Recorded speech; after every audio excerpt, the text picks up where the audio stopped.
Hello and welcome to another episode of Angel Insights, the show that goes deep into the world of early stage investing. I'm your host, Tom Britton, co-founder of SyndicateRoom, and on today's show, we're diving into the world of air conditioning. You heard that right, air conditioning. Did you know that air conditioning accounts for roughly 10% of the world's electricity consumption? And that amount is only increasing as the world heats up and as data centers expand. I know, blew my mind, but today's guest is an expert in the subject and working on building Temperate, a company that aims to reduce the electricity needed to keep our world cool. So without further ado, I'm delighted to welcome Charlie Bilsland, CEO of Temperate, to the show. Charlie, it's an absolute pleasure to have you. Welcome to Angel Insights. Tom, thanks for having me. We had the opportunity to chat not long ago, and I found out some quite interesting things about your background. You're not the typical climate tech entrepreneur. So I thought maybe for the audience who hasn't heard it before, if you could give us a sneak preview of what you studied and what you did before founding Temperate. Yeah, I think I have what's described as a non-linear career. I took my master's in literature with a focus on post-apocalyptic science fiction, which is handy for the world that we're building today. And then after that, I came down to London, started my career in strategy consulting at IBM, lasted about 2 years there before I needed a change and decided to take off on my bike for 6 months and cycled from Venice to China along the old Silk Road. An incredible adventure. Ever since then, I've done quite a few expeditions, and that's really a large part of my growing up was in the Highlands of Scotland and being close to nature. I think that's where a little bit of the climate bent came from. Since I came back from that, I started my first company, which was I describe as the cheapest MBA I could ever do. I made every mistake under the sun. I learned a lot from it. We still grew the team. We got to revenue, folded after a couple of years, but it was a great experience. Since then, I started another company. I've worked for other startups. I've worked for large corporates, helping them do corporate innovation. And then for the past 4 or 5 years, been working specifically in the space sector. So taking new complex technologies and helping to find a market for them. And really that's kind of what I've been doing the whole time is how do we take novel things that we're building in the world, new technologies, and find out a home for them, find a way to make them resonate with people. There's a lot of what I've realized my career has been about. I think your description of linear is quite accurate there. But in your zigging and zagging, you ultimately found your way to Carbon-13 and founded a company called Temperate. Now, Temperate, as we'll get into, is focused on air conditioning. And I'm curious, what about the air conditioning space had you so interested in creating a company around it? Yeah, to be honest, it was only once we started to look into air conditioning a little bit more that we began to understand how much of a serious impact it has globally. 10% of all of our energy right now is used on air conditioning, with the expectation that's going to double by 2050. There's mass adoption, people that were going from, I think, about 2.5 billion units to around 6 billion units in the course of the next 25 years. A lot of that is driven by fossil fuels, especially in developing countries. If you look at the core technology that Carrier put together almost over 100 years ago, there's not been much realistic innovation in that space for a long time. It's been iteration on a fundamental technology and it's been development. Then that's fine, but it just means there's a ton of opportunity for new growth and new ways of doing things, especially where we are from a climate perspective. We need something that's just significantly more efficient if we're going to have that scale without having a significant impact on people's welfare. You mentioned that the technology hasn't changed much in the last, say, 100 years, but I thought heat pumps were meant to be a solution because they were 4 times more efficient and could do both heating and cooling. To blast heat pumps at all, but it seems like they're not the ultimate solution. So let's talk about what you're trying to build and how it differs. Yeah, so heat pumps absolutely are a fantastic solution, especially air-to-air heat pumps. They are more efficient than standard AC, but not more efficient than some of the large central HVAC systems that we see, the COPs comparable. What we're trying to do with Temperate is do something that's not just 4 times more efficient than AC, but 20 times more efficient than standard AC. We do that because we don't use any refrigerants. We don't use any of the chemicals that are used to make AC. Really a challenge to work with. We just use some of the core principles of physics, especially the core principle of radiative cooling. It's one of the 3 main ways that you transfer heat, and it's one that people know of intimately but don't understand conceptually as well. some of the others. And maybe one of those people, could you break that down for us and what it actually means from a technology perspective? Yeah, absolutely. So there's three main types of heat transfer from a physics perspective. So there's conduction and convection, which people might know. If you touch something hot and you get burnt, that's conduction. That's through solids. Convection is through liquids or gases. So if you're in a hot shower and you get warm from a hot shower, that's convection. The third one is radiative heating and cooling, or radiative heat transfer. So if you're ever standing in the sun and you get warm from the sun, people think that's the heat of the sun. That's not the heat of the sun. There's a vacuum. There's a giant vacuum, and heat cannot pass through a vacuum. That's the energy from the sun that's being converted into light and radiation fundamentally, that is coming to you and is converting into heat as soon as it hits you. So you're not feeling the heat of the sun, you're feeling the light of the sun that's turning into heat. Radiative cooling is essentially converting energy into light. And then once you can convert energy into light, you can move it around. You can use mirrors, you can use light tubes. Light's actually very malleable. Well, not very malleable. It can be malleable if you do it properly.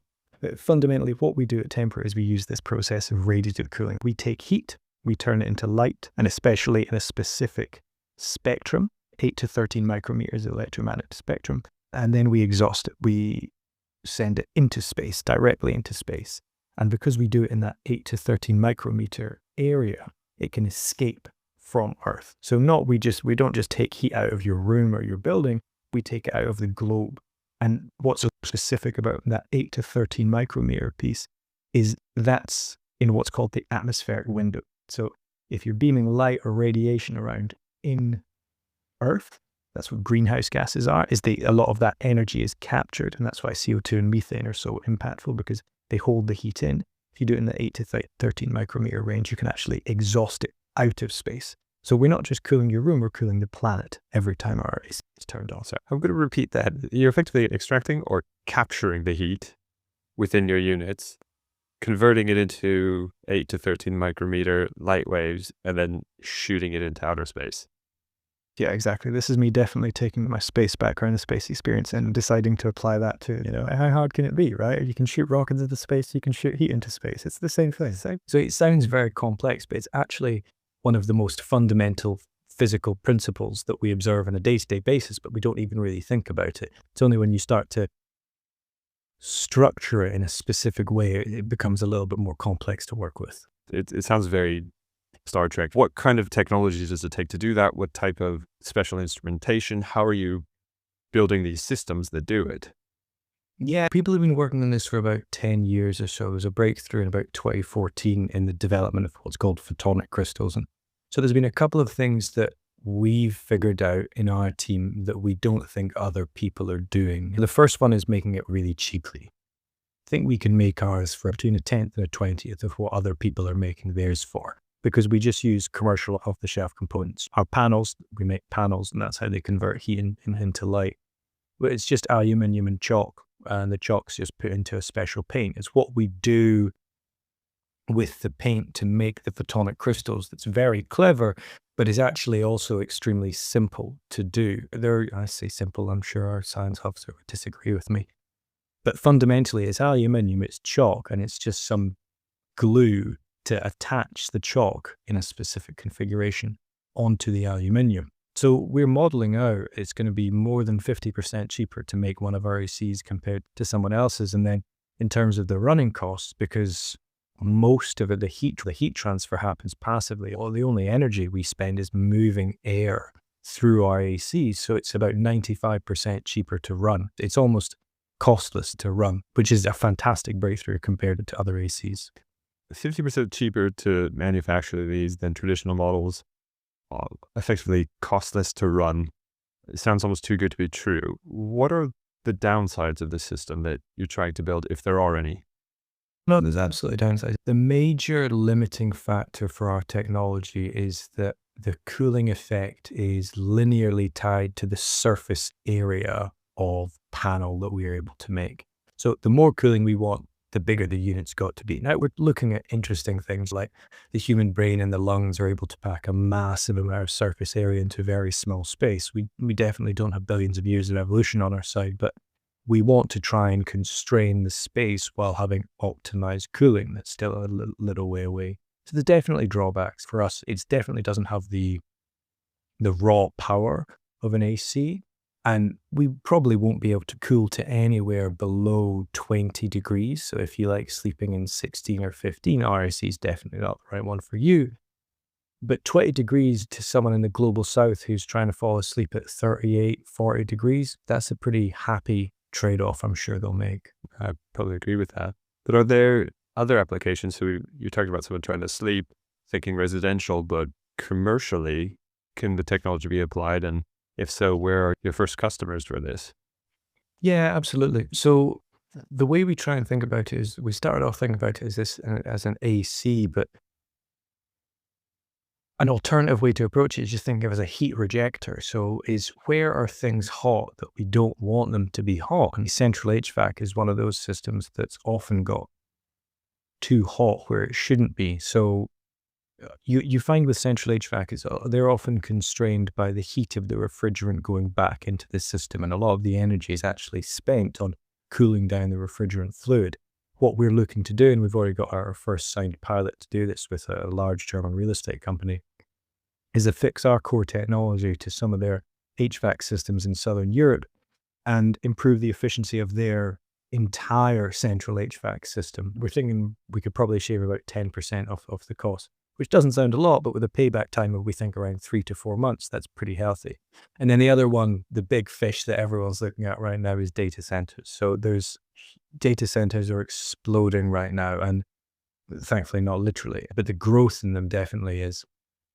And there's huge costs associated from a cooling perspective. It's around 60% of data center costs come from cooling. And that's more focused on air-to-air, obviously, but even with water-based cooling and fluid-based cooling, the costs are predominantly on the cooling rather than the running of the chips themselves. We definitely want to get in there and get involved. I think with our technology, we can get to that 60% down to 5, 3, even 2% if we're able to build a full data center with our core technology integrated. Wow.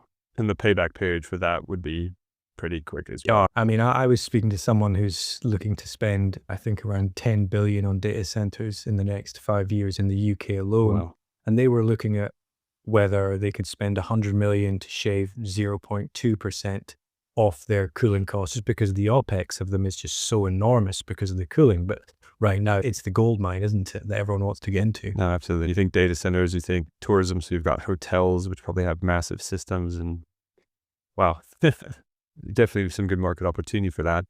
On that side, though, there must be others trying to get into a similar market. What is it that you have that's protectable? Because you mentioned the technology has been around 10 or so years and people have been working on it, but you found a new way to apply it? Yeah. Yeah, so one of the other things that we think we've got a bit of a breakthrough on is we're able to direct the radiation. So most people that are working on this is going to get a little bit conceptual right now. When they have one of their panels, they emit radiation in 180 degrees off the panel. For us, it's only 90 degrees. What that means is we're able to direct it and use mirrors and light tubes to exhaust it. Without the ability to direct where the radiation is coming from, our competitors aren't able to do anything like we're doing by building internal ACs. So there's clever people who are using PDRC or passive daytime radiative cooling, putting it on roofs.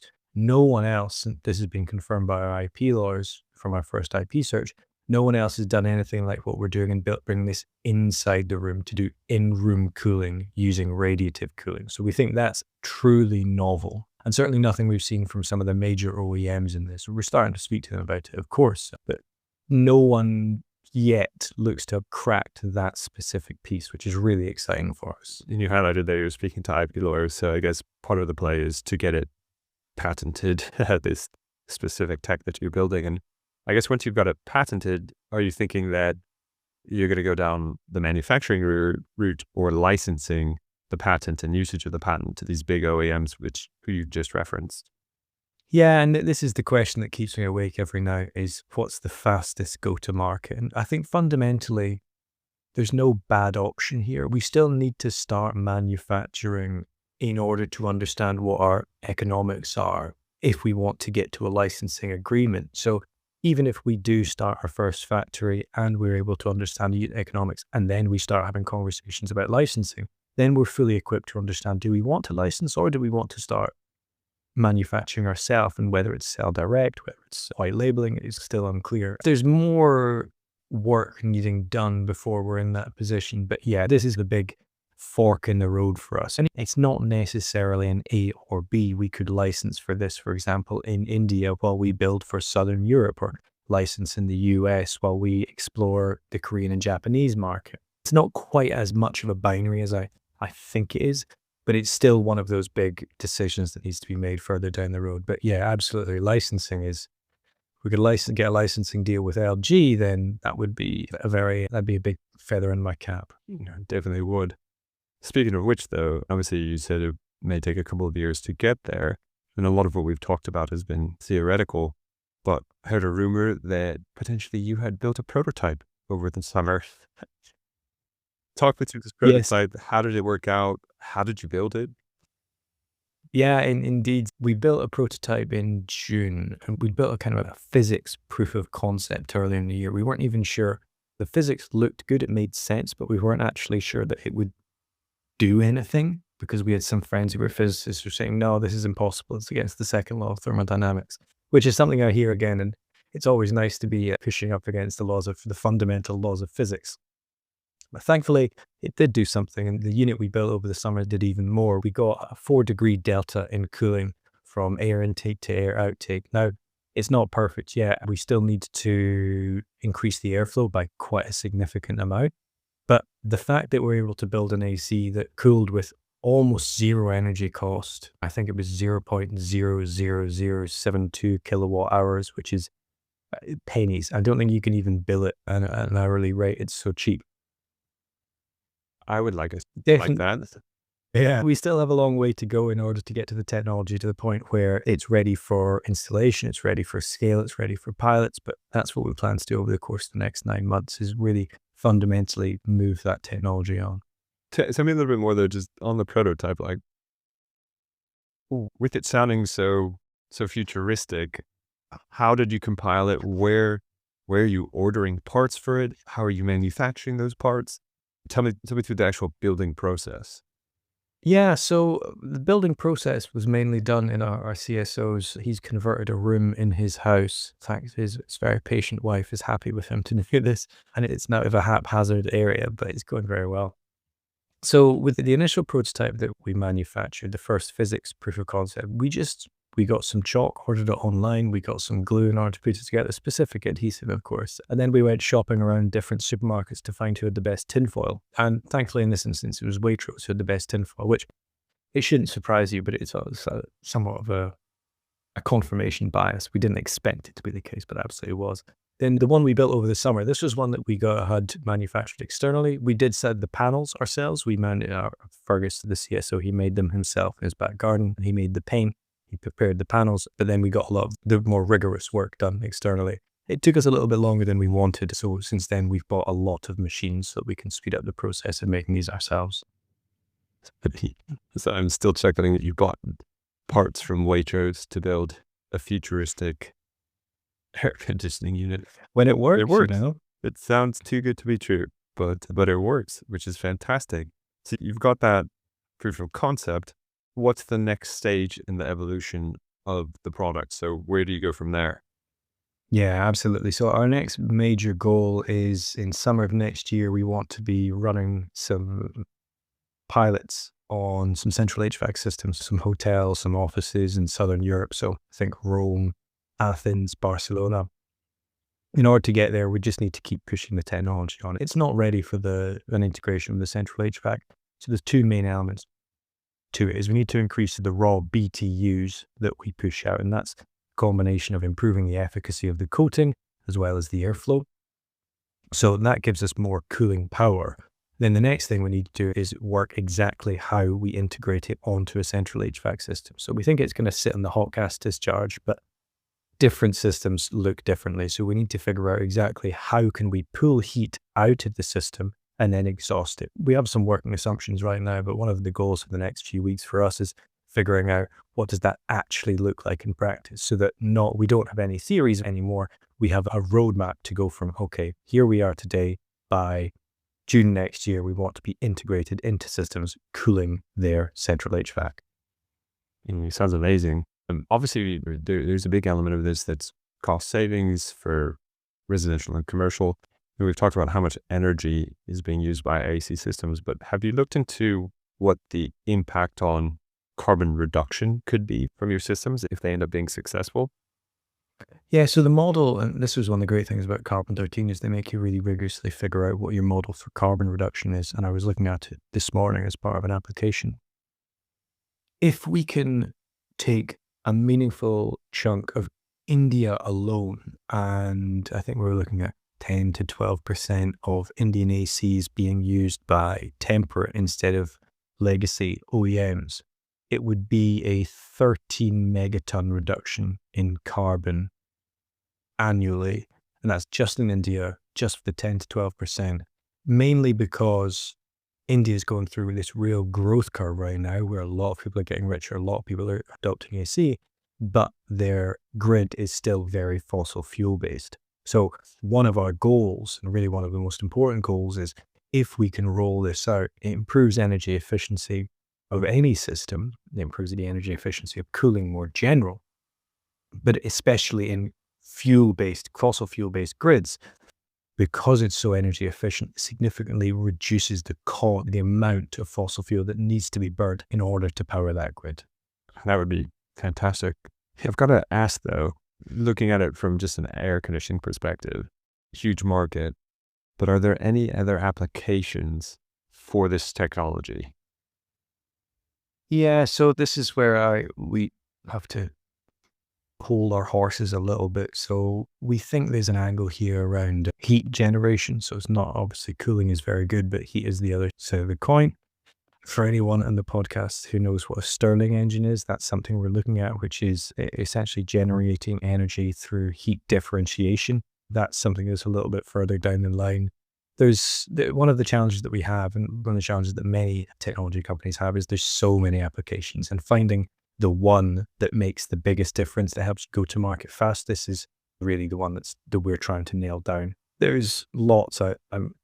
We had a conversation a few weeks about if we can just put these, because all the heat transfer happens passively, you can have wind just coming through and we can just cool the wind. So we could just cool vast areas of the planet if we had big enough units of them. We're trying to keep ourselves from getting too far ahead and really focusing on the here and now and the problems that we need to solve today, rather than the potential future applications of this, even though there's a lot of them. It's almost intimidating thinking, okay, how do we get from here to there? But if we focus on this straight and narrow and keep our goals ahead of us in the next 2 weeks, next month, next 6 months, we think we're going to get there. That sounds a sensible plan. And given the size of the market for this first application, it's definitely the right thing to do.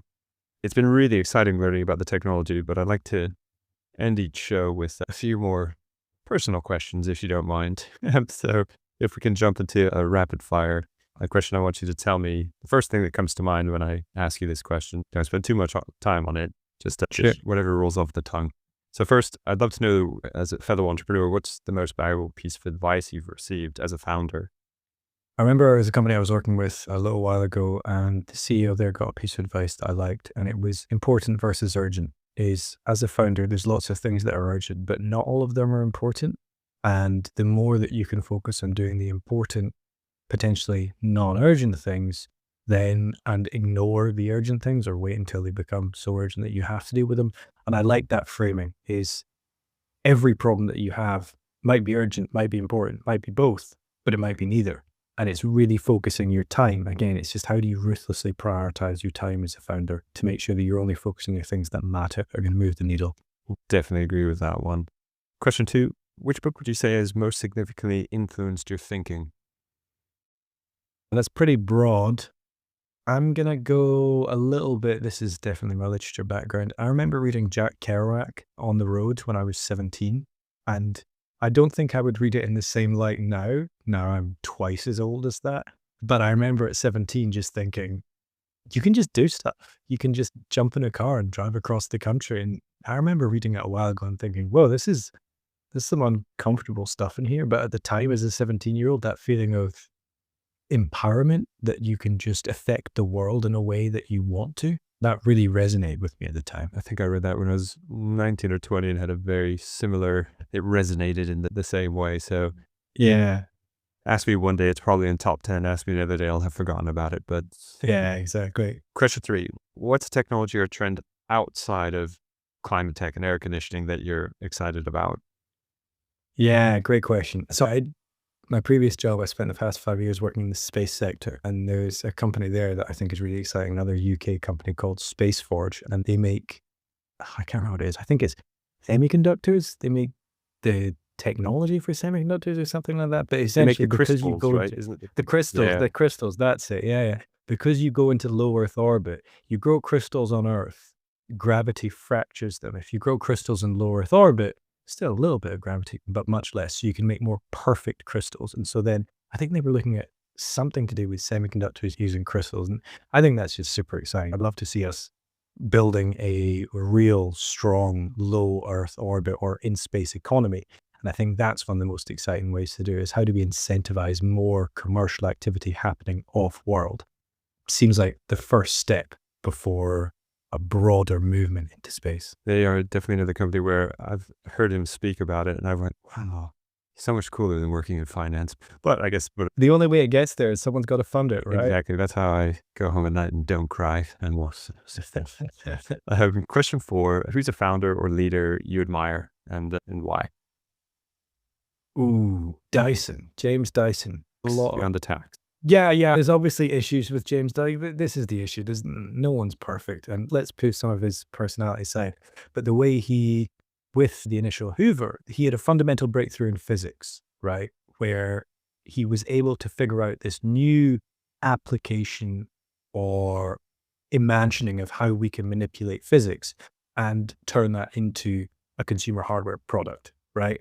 That is something that's really relevant for who we are and what we're working on. And putting aside some of the things that I don't agree with him on, as a founder, as an entrepreneur, incredible ability to combine the science, engineering, and commercial side of things to build an enormous business and organization. Yeah, I've got to give him credit for some of those inventions. They are pretty cool. But pay your tax, Mr. Dyson, please.